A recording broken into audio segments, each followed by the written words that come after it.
Dictation start होगा 5 second बाद। Start.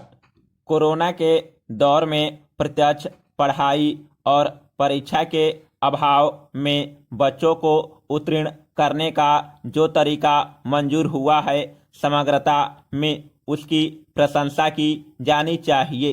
परीक्षा परिणाम निकालने का यह फार्मूला भविष्य में भी हमारे काम आएगा।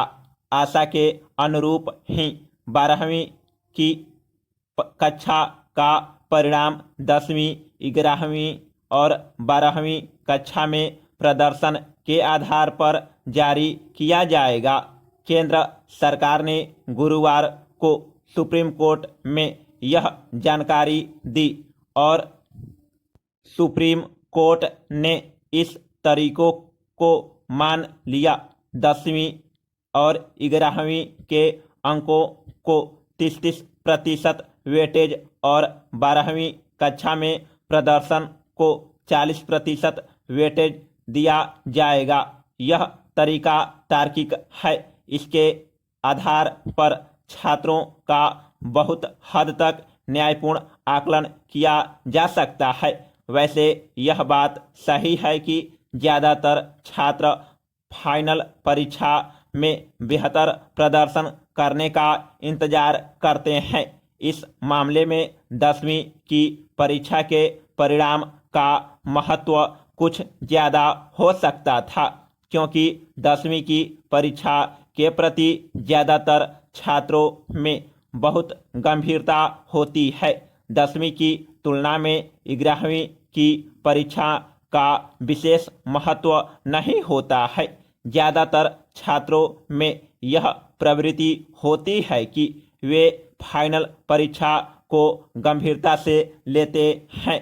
अतः परिणाम निकालने का कोरोना काल का यह सलीका छात्रों के लिए सबक होना चाहिए। जब प्रत्यक्ष कक्षाएं नहीं लगेंगी, जब प्रत्यक्ष परीक्षाएं नहीं होंगी, तब हर कक्षा और छोटी बड़ी परीक्षा का महत्व बढ़ जाएगा।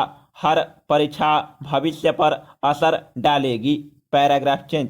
अब 31 जुलाई तक सीबीएसई द्वारा 12वीं के नतीजे घोषित कर दिए जाएंगे और उसके बाद उच्च व व्यावसायिक शिक्षा संस्थानों में भी प्रवेश में तेजी आएगी।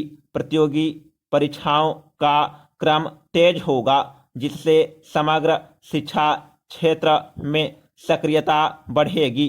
एक खास बात यह भी है कि 10वीं के 5 में से श्रेष्ठ 3 विषयों के अंकों के आधार पर आकलन किया जाएगा। यह उदार फैसला पूरी तरह से छात्रों के अनुकूल है।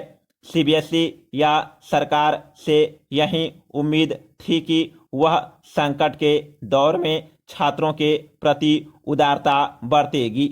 आगे के समय में भी यह ध्यान रखना होगा कि ऐसे परिणाम से गुजरे छात्रों के प्रति नाइंसाफी न हो। एक जुमला इन दिनों चलन में आने लगा है, कोरोना बैच। इसके उपयोग या चलन से बचना चाहिए। जिन छात्रों को ऐसे परिणाम से गुजरना पड़ा, उनकी कोई गलती नहीं थी, अतः उनकी चिंता सरकार को आगे भी करनी पड़ेगी। वैसे भी जो बच्चे परिणाम से संतुष्ट नहीं होंगे, उन्हें हालात सामान्य होने पर दोबारा परीक्षा देने का मौका दिया जाएगा। Paragraph change. लगे हाथ अदालत ने यह साफ कर किया है कि परीक्षा रद्द होने करने के आदेश पर कोई सुनवाई नहीं होगी। यदि कोई परीक्षा देना चाहता है तो आगे दे सकता है। प्रत्येक स्कूल को तीनों परीक्षाओं में छात्रों को मिले अंकों पर विचार करने के लिए एक परिणाम समिति बनानी पड़ेगी, जिसे सीबीएसई की मॉडरेशन कमेटी द्वारा जांचा जाएगा।